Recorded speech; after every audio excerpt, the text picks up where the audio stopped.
a lot of people is you can make your own opportunity. You just have to decide to do it, and it won't come to you. You have to go out there and make it work.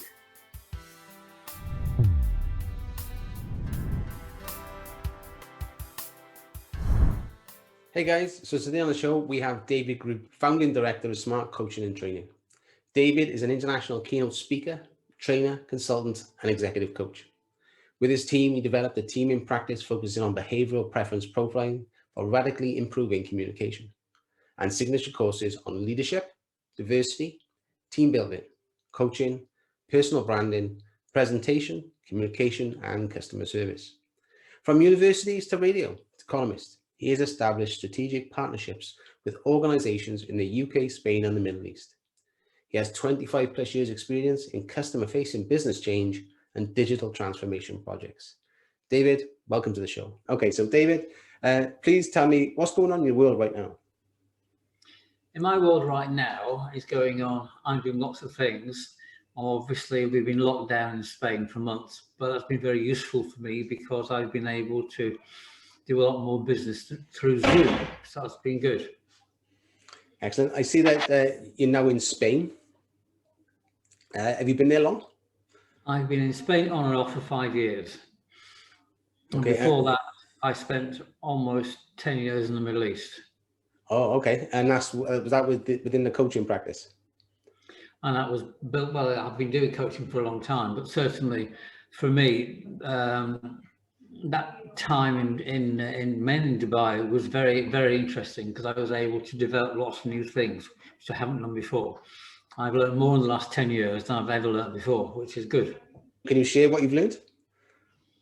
Well, I think I've learned to be with different people, and I've learned how to build networks and how to get trust in people, to find people to trust and to find people to work with. And I enjoy what I'm doing. My main thing in life is to enjoy it. So when you were UK based, where were you? Well, I was born near Manchester in a place called Wigan.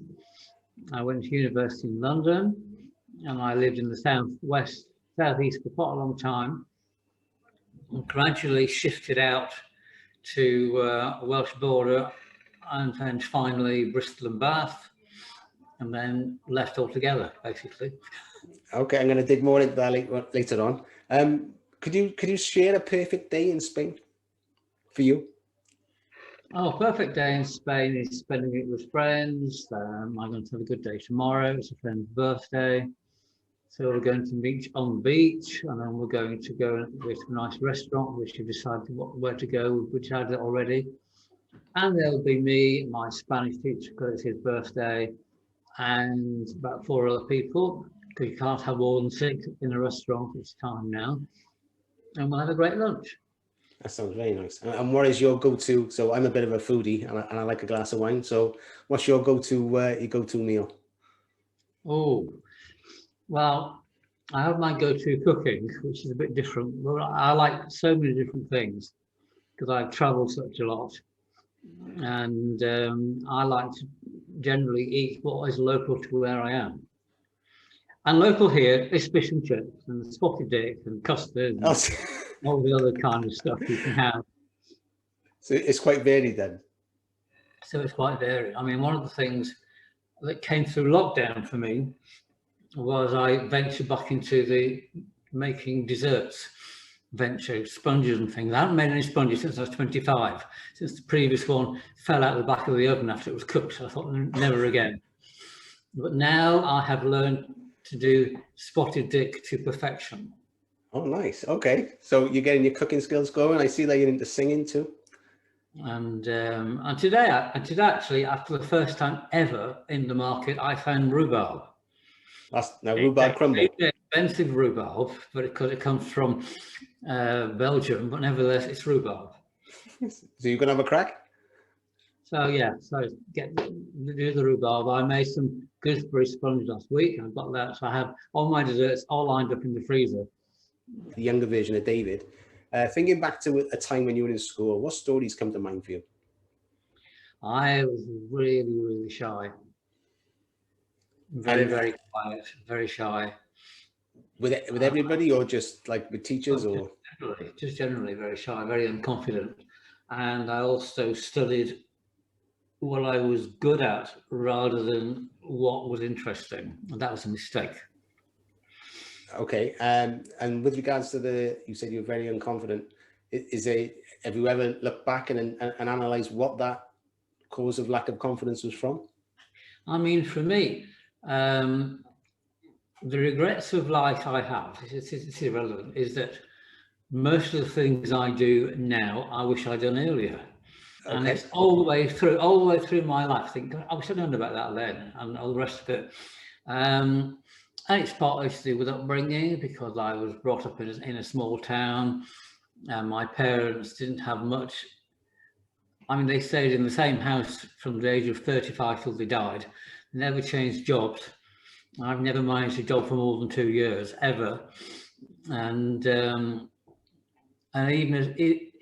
even working for I work for myself now for 25 years, but I've got constantly shifting clients in different places, and I tend to do lots of things all at the same time and still be mindful. So that's the big contradiction. But yeah, so I guess what I've learned from is a lot to do with who you know. My influences were too risk averse. I have part of my profile, it says that what you consider to be a very slight risk, most people think is an unbelievably difficult, big risk. I just take big risks all the time, and I'm just very used to it. And is that something you've cultivated? It's something I guess I've always done. I think it's to do with, in order to get anywhere, you have to take risks. So I take risks. Okay. Because I'm thinking, like, there's two that I can think of for myself where I've made decisions, and if you were to look at them logically, they'd probably terrify me. But once you've made the decision, there seems to be a sense of calm on the other side. Let me tell you a story about house buying. In my 20s, because my degree is in logic and mathematics and things, it would take me best part of 6 months, 2 examples, to choose a toilet roll holder, because I had to see all of them. But now I do coaching, and I do particularly intuition.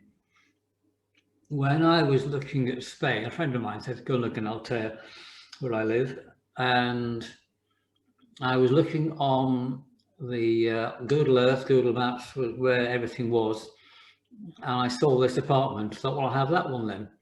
Total research, 15 seconds. Okay. And I had it. So you're not afraid to flex then? You'll just make the decision. I just thought, well, in reality, I'm trying to move at the moment, but it's taken me best part of 4 years to know exactly where I would want to move to. And without that experience, whatever I did would have been the wrong thing. But it's been a great investment what I made. So I'm very pleased with it. What could you say to help somebody that's in that position? They want change. How does one approach that? I think, to me, it's a realization that if you don't take risk, you won't improve stuff. If you keep doing things the same way you always did, you always get the same results. And don't be surprised if you do.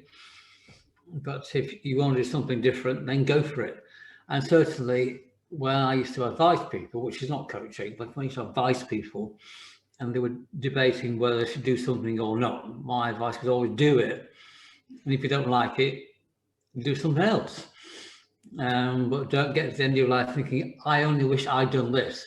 I wish to have lots of regrets for what I did do rather than what I didn't do. Yeah, I get that. You mentioned the mathematics and logic, and then you said to what you were interested in, and I'm guessing that's the psychology part. Exactly right.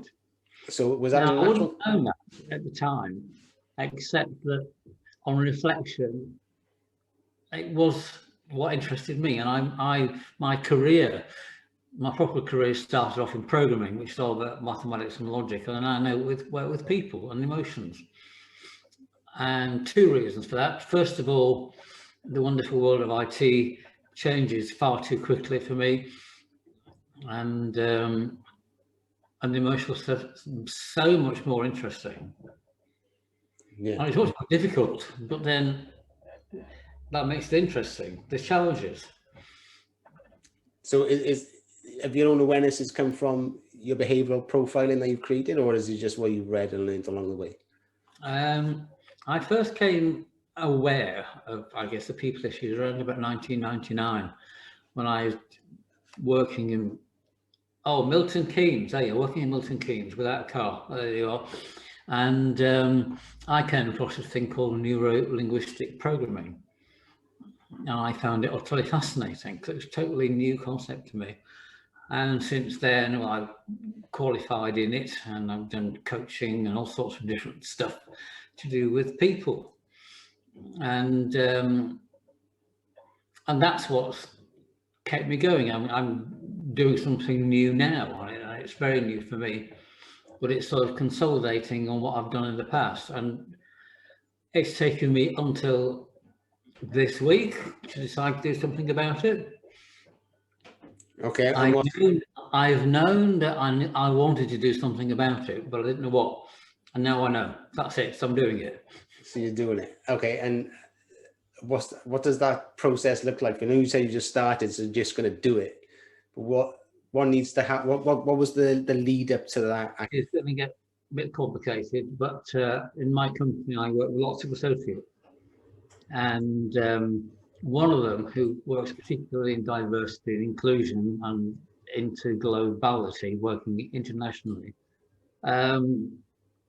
he died of COVID in December. I was about to do a presentation with him and he just vanished and died. Wow. So Sorry. I've been deciding what to do. What do I do about this? And I'm thinking, really, I should get more qualified in this or whatever.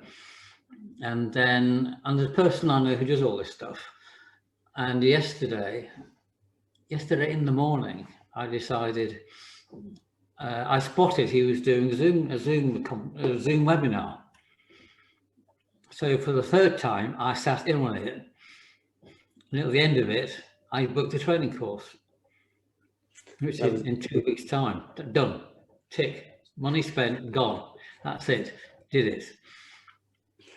That seems incredibly, like, I don't want to say scary, but like it's bold decisions.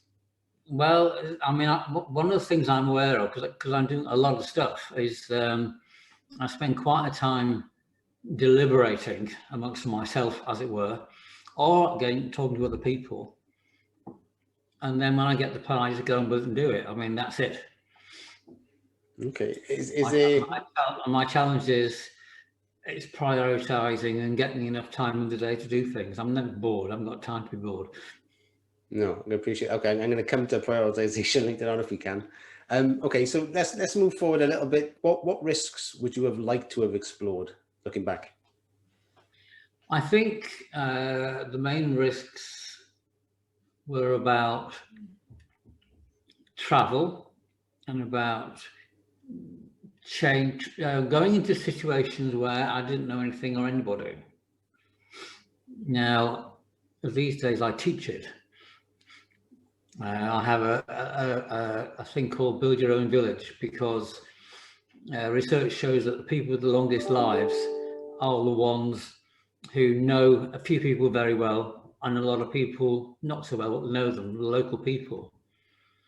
So part of that is about learning how to make yourself interesting to other people. Okay. That's really crucial. And one of the things that I'm aware of with lots of other people here, because I arrived knowing nobody, and it's as people get older, they get much more wary about being able to meet people. They find it much more difficult to meet people. And quite often, if they had sheltered lives, they've always known the same people. So they've never had the need to learn how to meet new people. And then suddenly their partner dies and they don't know anybody. Yeah, so my father passed last year, so I can relate to that in terms of my mother. would you be willing to share one thing that somebody might do to help us like introduce ourselves or make ourselves interesting to other people? Yes, listen to somebody else, basically.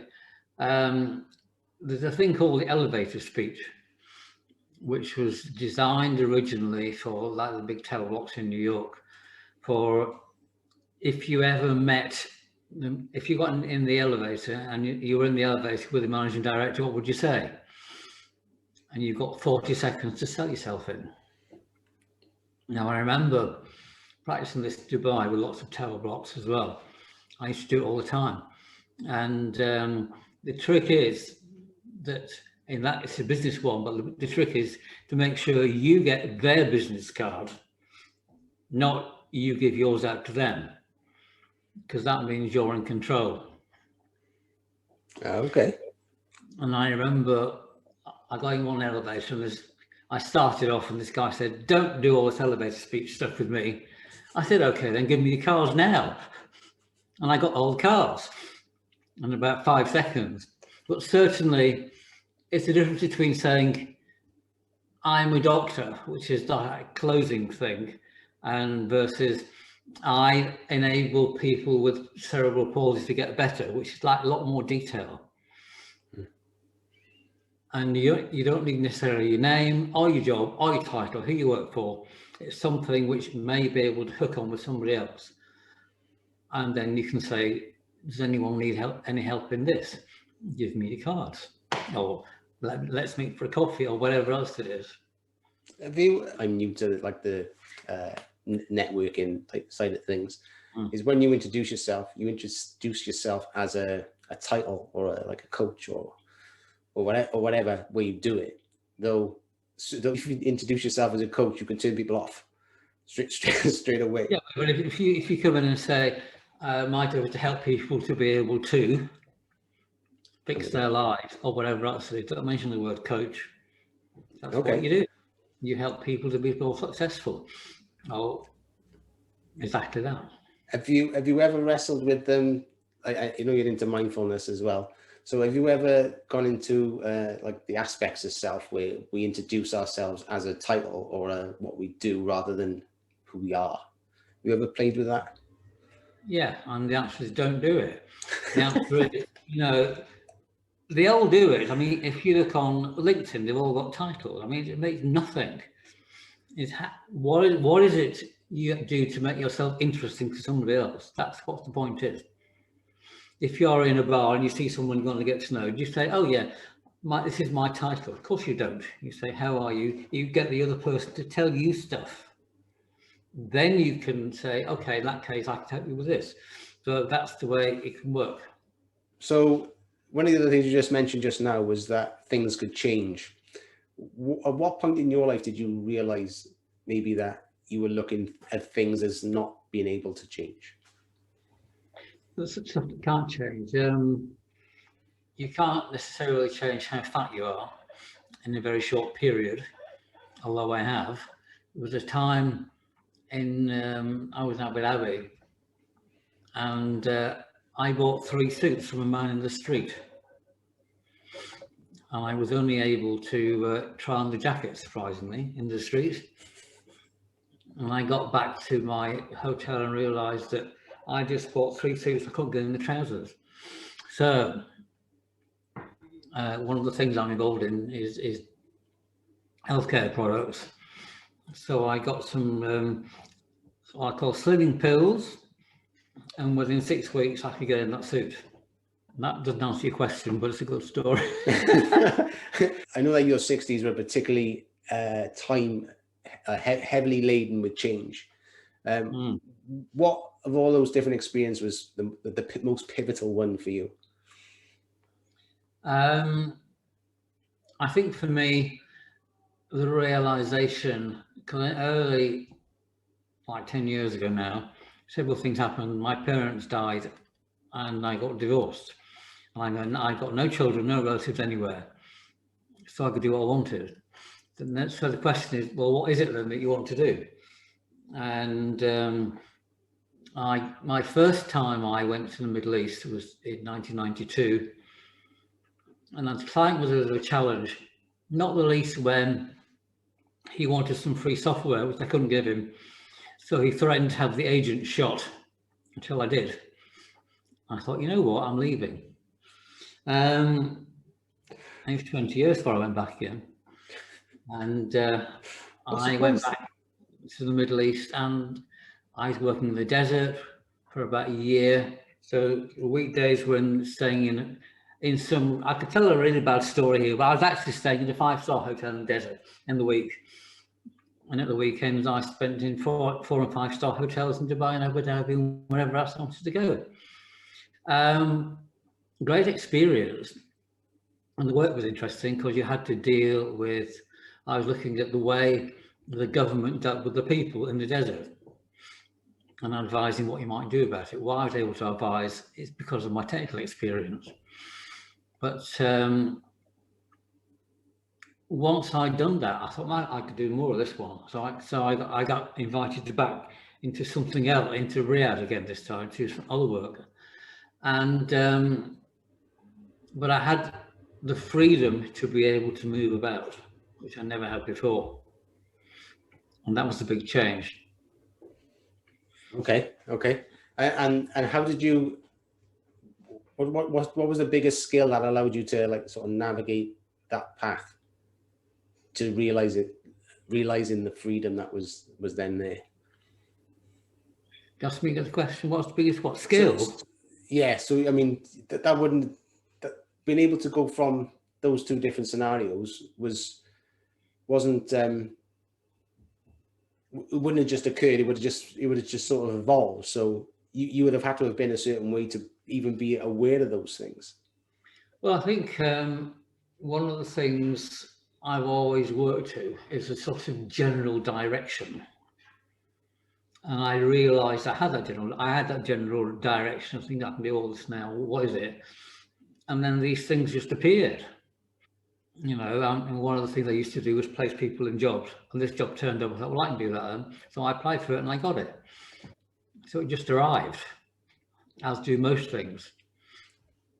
I mean, the way I tend to get work is I've got websites, I use LinkedIn, I write newsletters, I write articles, and things come to me like you did. Yeah.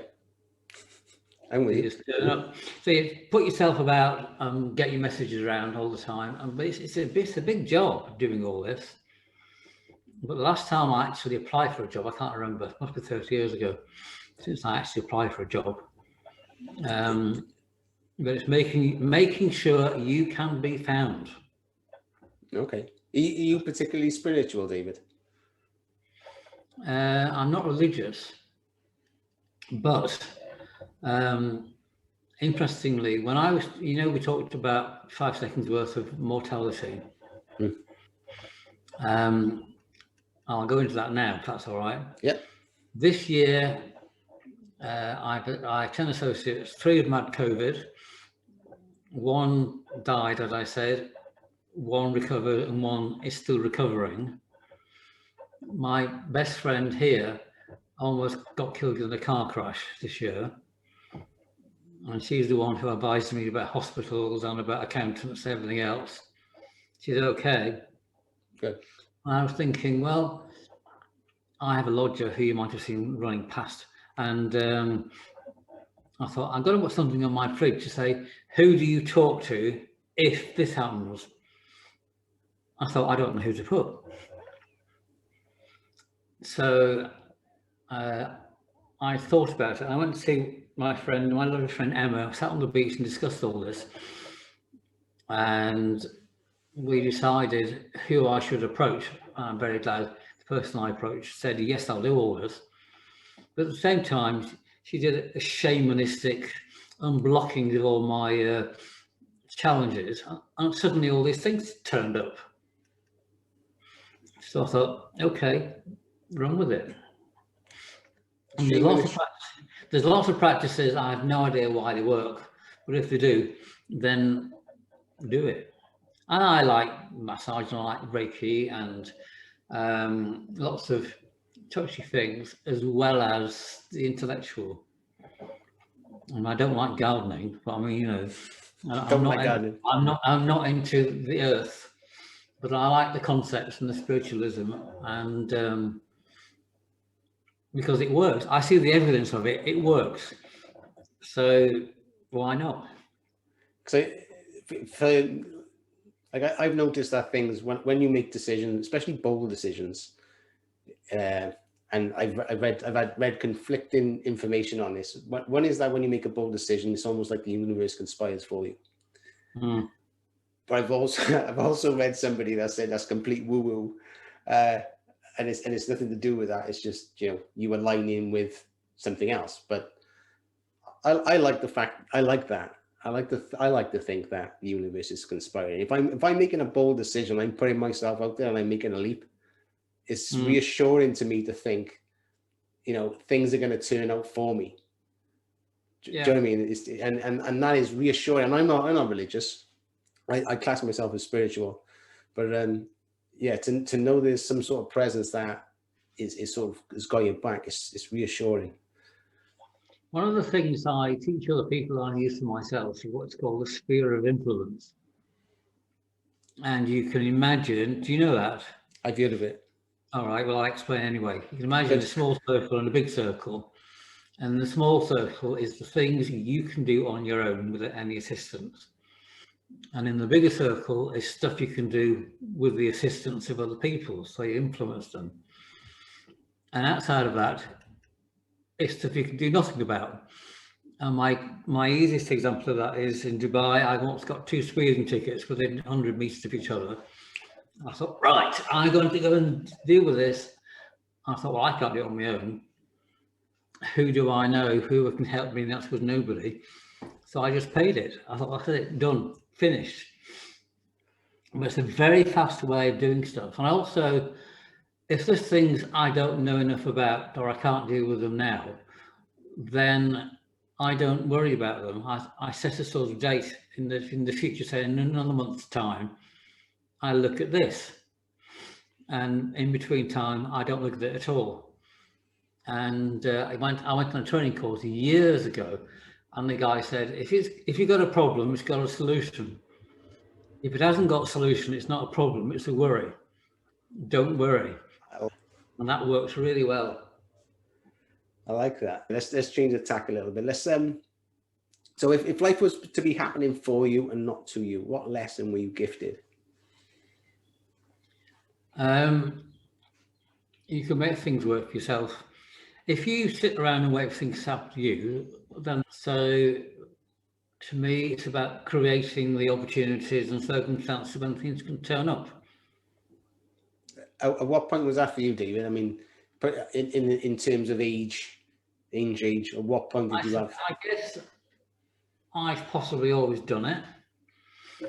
I went to university in London, so I left the north. So I landed there with not knowing anybody either, and off I went in that big world.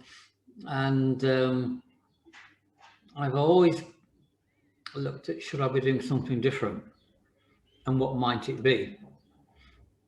And certainly when I was here after about 3 years, because I spent half the time in Spain, half the time in Dubai, and I thought, I'm not meeting the right people. Should I move? And I was toying with moving to Valencia, which is a great place. It's not that far away. And then I gave myself a good telling off, thinking, what's your own fault? You should go out, meet the right people, just go out and meet a lot more people. And the answer is I have, and I've now got a completely different set of people I socialise with. And is that, would you say that's the answer for a lot of people, or do you think it's like horses for courses? I think it's the answer for a lot of people is you can make your own opportunity. You just have to decide to do it, and it won't come to you. You have to go out there and make it work. So something I've been like, my story is I hit 40 and I just had a complete meltdown, and I was trying to make sense of everything and where I was and all my commitments and obligations, because I got kids and house and marriage and everything else. So and this is the question I run past people is, how does one get to 40 for that to happen? How can one not get to that point and not be aware all that time that change is possible. Any ideas on that or comments? Well, most people are encouraged not to change. The government doesn't tell you anything about changing.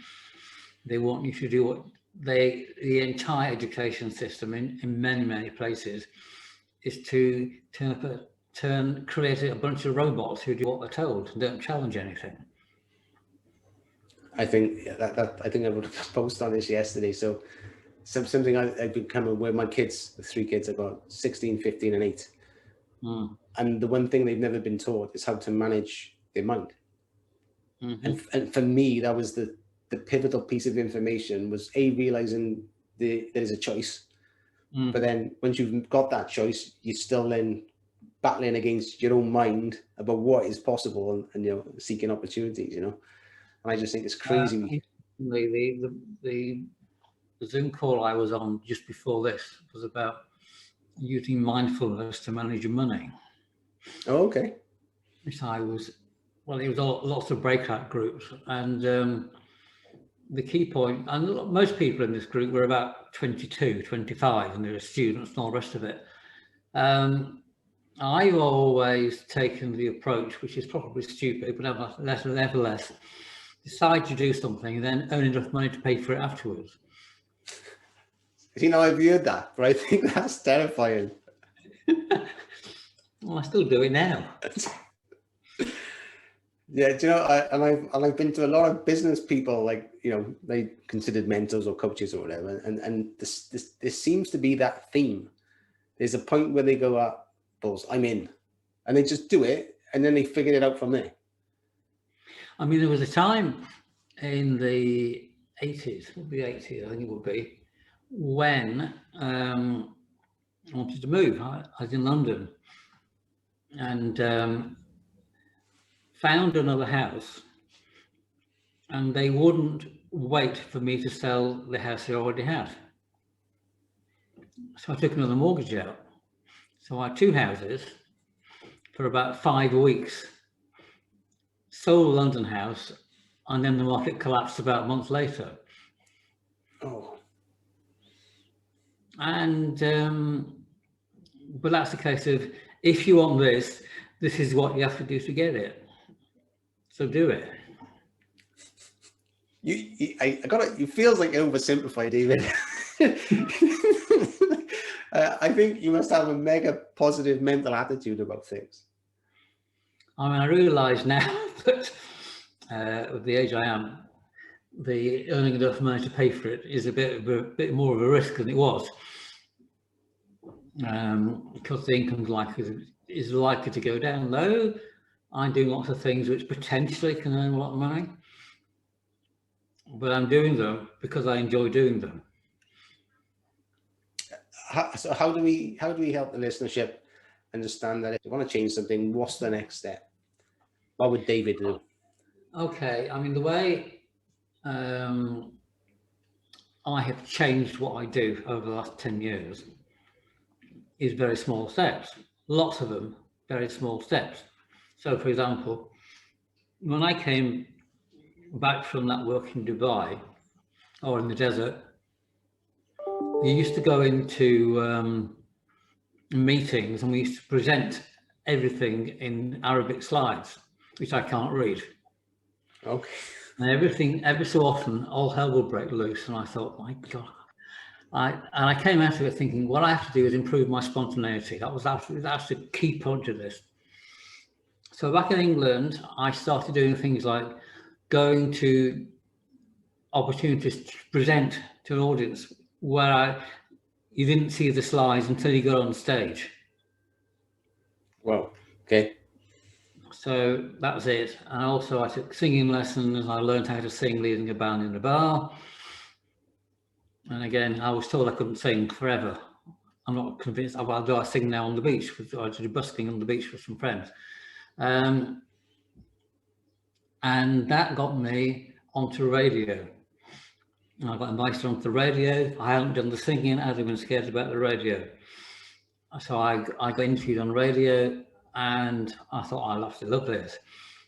So I found a course on how to do radio. And as a consequence, I got invited to do a radio show. Now, one of the key points about that is about spontaneity. It's you, and it's live, and you've got over 100,000 people, and you've got guests, and you've got music. And one time I had only one guest, usually I have three, and this guy, my show started at 10 in the morning. And at 10 past, I phoned him and woke him up. And at 10:30, he came and I said, "What your CD?" Because he was a musician. He said, "I've forgotten." He left the building again. He just vanished. And at 11:15, he came back in. We did the CD, we did the interview, we did music, all the lot. After which I was totally exhausted. But I learned from that I can waffle to 100,000 people for 40 minutes about nothing. Very useful. But it also happened to me in Bahrain when I was doing a presentation. And just before I got on stage, the ambassador to England from Bahrain got up 20 minutes in Arabic, sat down, couldn't turn the computer on. So I had to do the presentation from memory. Oh, wow. And no slides. Then I took a course in Dubai on stand-up comedy, which was also tortuous. But it means now I can present stuff with no notes whatsoever. I just get up and do it about almost anything. And but it's all little steps. It's not one big thing. It's lots of little things. So what are you saying there? Is pick one thing that you're curious or would like to do, but you're too scared to do, and just have a crack. Have a go. But I don't think I do enormous big steps. Those are lots of small steps. And that's the best way. I'm not sure I'm up to presenting in Spanish yet, but I'll have a go. But I'm very good at talking to people.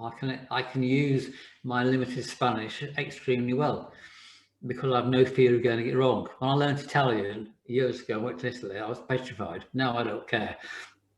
And it's just take the risks. People will support you. People will want you to succeed. People will help you, particularly if you're good enough to ask for help. Asking for help is a really strong thing to do.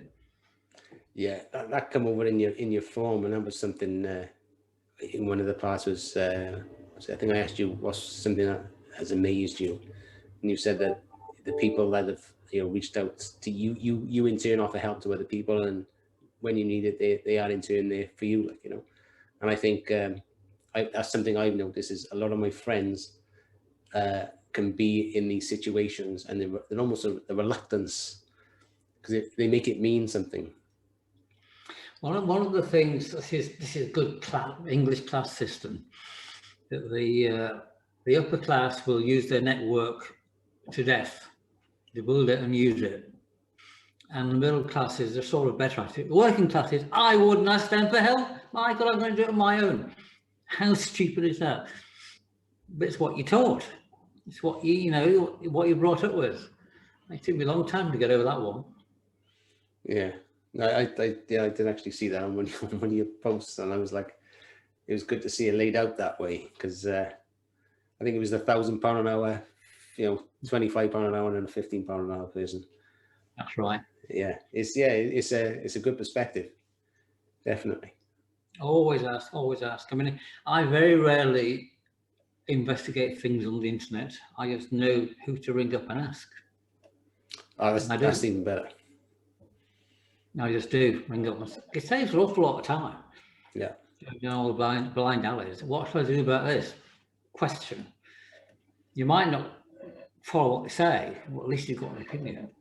Yeah, and the thing that's the thing, sometimes we can get so overloaded with the information when we start searching about something. We don't know who's a reputable source. So then we look to collaborate that information elsewhere, and then they give you a different take, and then you're off on a tangent. And well, that's right. I mean, the key thing about all this, like technology, the thing is, you don't even know what the questions mean, let alone what the answers mean. Yeah. So find someone who can explain stuff to you. Very useful. Yeah, indeed. Okay. Can you share one thing that people should know about you?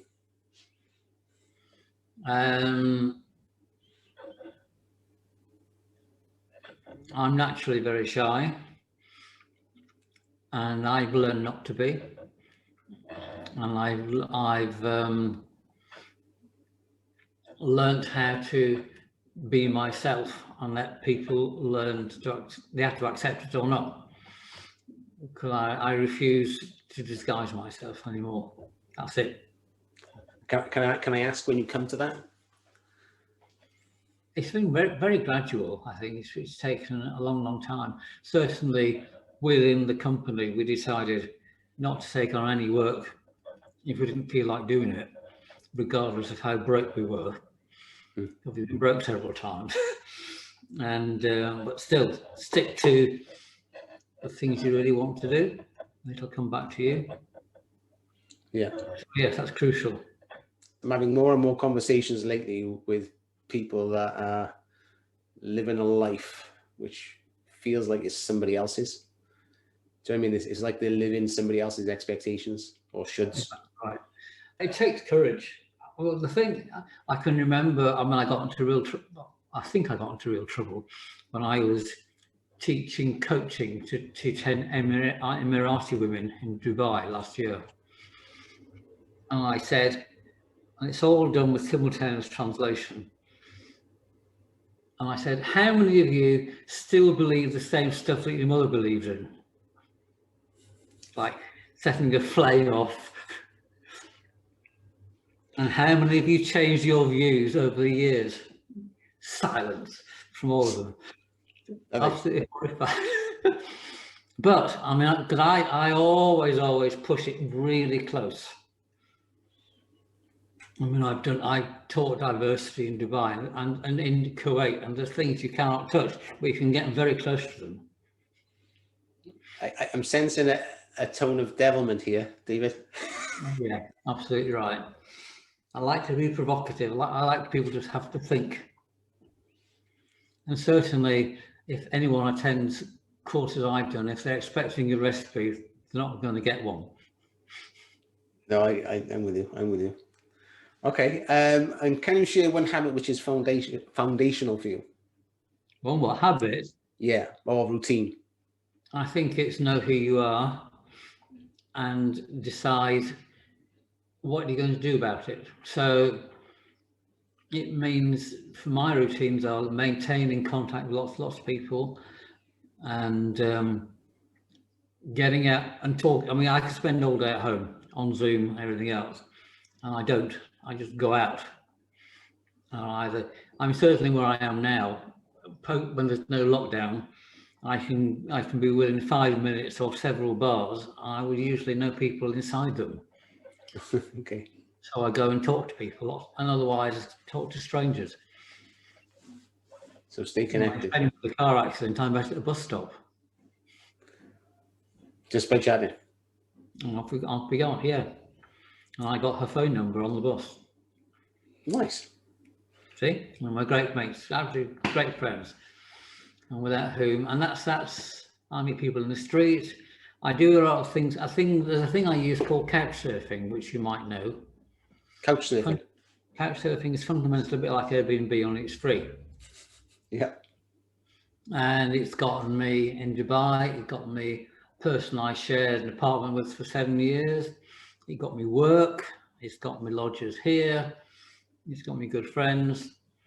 And it's to do with the fact that people say, well, how can you possibly have strangers in your house? You don't know who they are. It's fairly secure. People get references and all sorts of bits and pieces. You can ask all the right questions beforehand. It's always worked. And it's far better than staying in. I've stayed in too many hotels. I'd rather stay with people and just get to know them. I can appreciate that. It can become a very lonely places, hotel, especially over a prolonged period.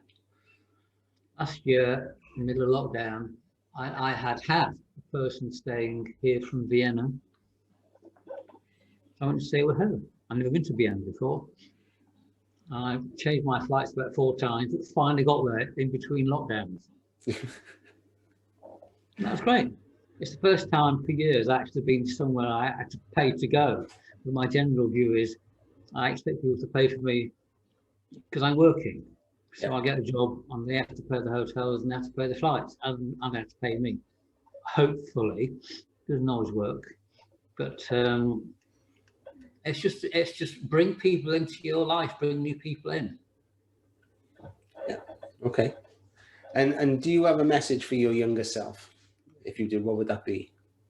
Yeah, do things. If you think about doing it, do it. If you think about doing it, do it. I like that. I'm going to take that off. I'm going to play it forward. Okay. With a busy life and business, how do you approach prioritizing things? Badly is the answer to that.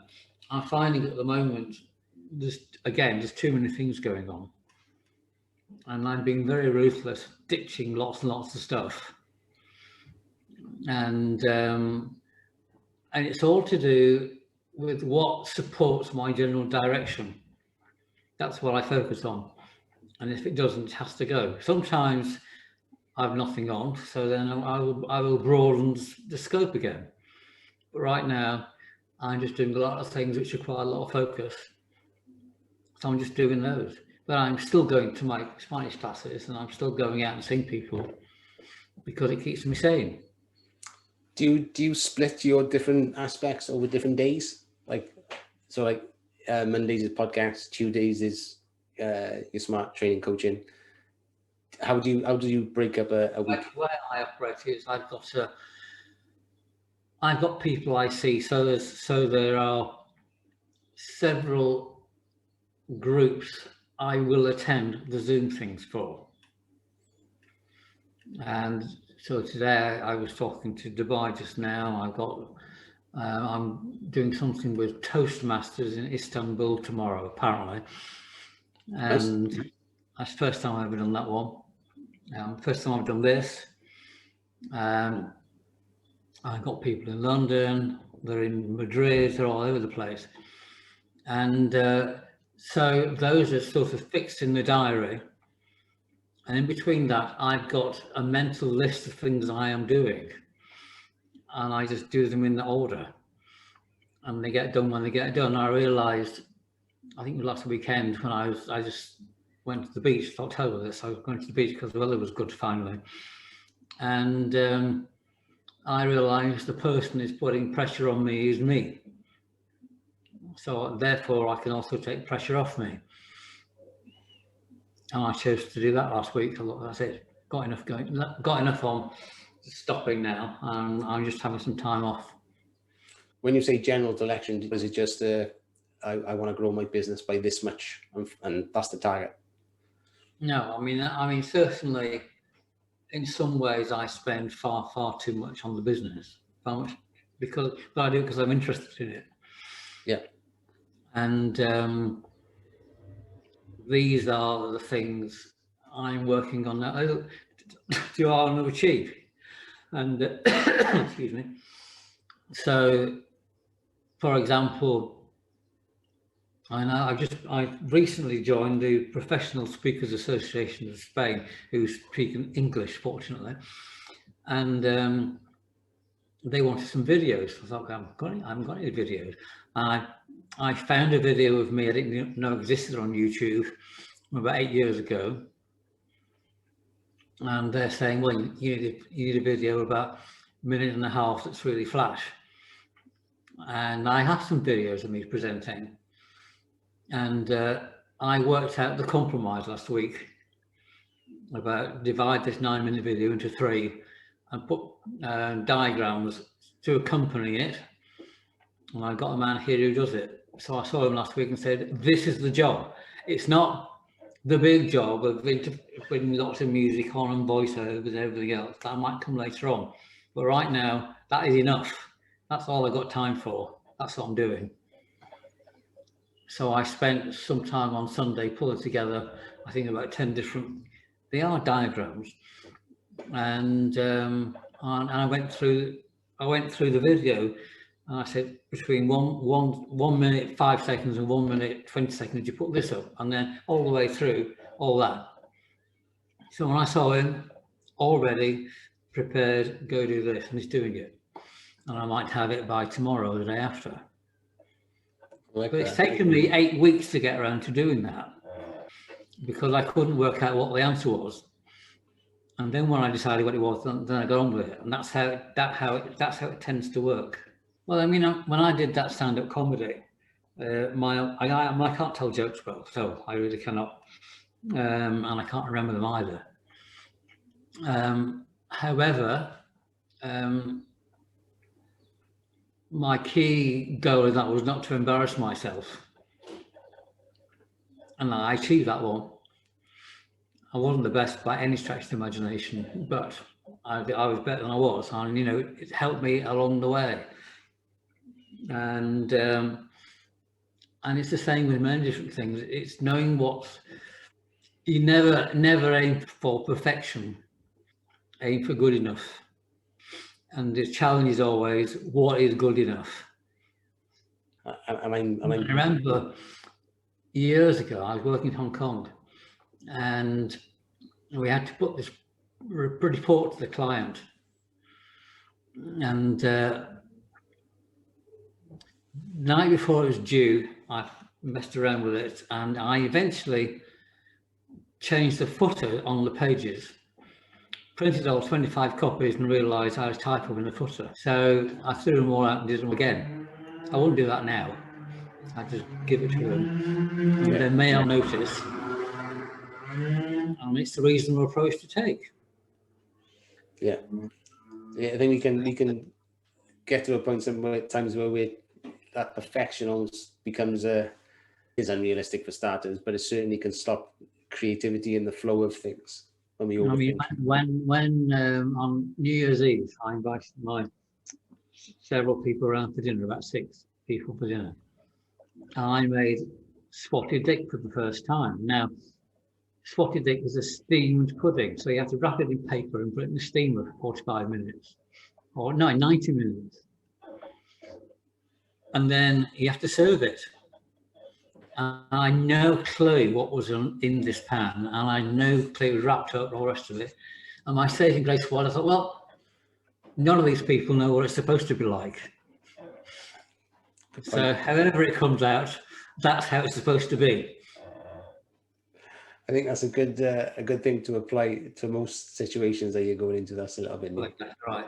And I'm the first course I made, one of the things I absolutely love doing, which is called spaghetti alla vongole, which is with clowns or mussels. And you have to do it in front of the people. You can't cook it in advance. No. It's a show. So the cooking has to be a show. Yeah, I love that's one of my favorites. But I've learned how to do that well now, with practice. But it's entertainment. Cooking is entertainment. Everything I do, training is entertainment. You've got to entertain the people. You can't stand there and prattle on. It's got to be engaging, entertainment and funny and all the rest of it, which I hope I'm doing now. So you say that you're shy. Are you a natural introvert, even though there's that entertainment side of you? I've learned how to do this. I remember the first time I was asked to do a training course, that's like 30 years ago now. I was petrified. And I was reading the slides out. That's what I was doing. And I was absolutely scared to death. Other times now when I'm scared to death, interesting, I wasn't scared about this. Yep. I was quite enthusiastic. I was thinking, yeah, I can do all this now, I'm all right. My general view is I can be asked about anything, I've got an answer. There was a while back, last year in one of the bars, I was singing in Spanish. I got all the words up on the phone, and the words ran out. And the song's still going on. So I learned from Ella Fitz. I invented a whole load of words in Spanish, and I just carried on to the end of it. Now, that's a skill. That's something learned, that you can do that and get away with it. Having done my stand-up comedy stuff, I was invited to do an opening hour for a training company on their training day. And network marketing, multi-level processing. So it's all about calling people up. This was 4 years ago. So I used 4 slides in an hour. That's all I used. That's good going. And you know Adele, you must know who Adele is. Yep. The perfect cold calling song. Hello, it's me. Off you go.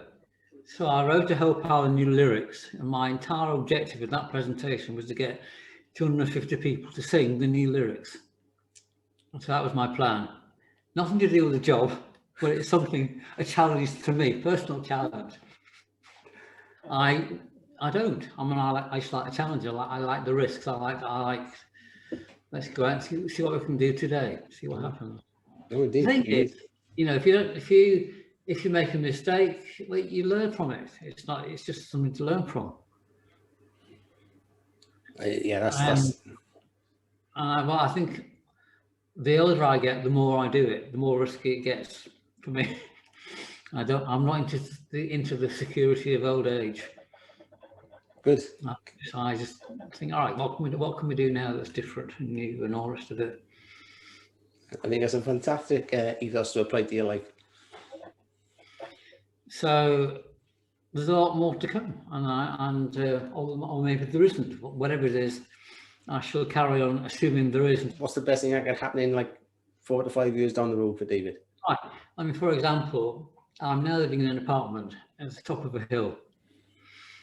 And every day I end up walking up this soaring hill. I'm thinking, so I decided to move, and I got vaguely interested in property, and because I know the agent well who sold me this, and I came up with the 4 streets in Altea I might want to live in, which is down the hill near the sea. And within 3 weeks, he came up with a property. And the insanity is that I'm exchanging walking up and down this hill to buying a house with 4 floors. So, but if I ever manage to buy this, because the market's awful, I am going to convert the ground floor into a studio, so that should I get to the point where I can't go up the stairs, I can live down there. Nice. So that's long-term planning. So there are things, I'm not physically, I don't take risks physically. Like, I mean, I won't swim out of my depth, for example, and I won't walk on narrow little barriers and stuff, because my balance isn't brilliant. But mentally, I will. Mentally, I'm up for anything. One of the things I've learned is if you don't like it, then stop doing it. If you do like it, then carry on doing it. I think that's a big one. That's it. Okay, speak. No, I was just going to say, so I want to be respectful of your time. Can you tell the audience on what platforms you're available so they can get in touch? The best thing to look at is www.smartcoaching&training.com. Yep. I'm on Instagram, which I think is called #SmartCoaching&Training, but it might be SmartCoachTrain, which is a Twitter tag. I'm on LinkedIn and Facebook, all sorts of places. Are you on David on LinkedIn? Yes, the name is David Riggers. That's RIGGOURS, which is a name I got at school. So there's only one of those. That's on LinkedIn. Okay, that's fantastic. And on Facebook, you see me with the dog. David, I want to thank you for today, for your time, sharing your wisdom of your journey, and you certainly got a message that resonates with me, and I'm sure the audience too. So thank you very much. Well, I'm happy to have contact. So yes, thank you very much for inviting me. It's been a pleasure. Thank you, David. Bye-bye.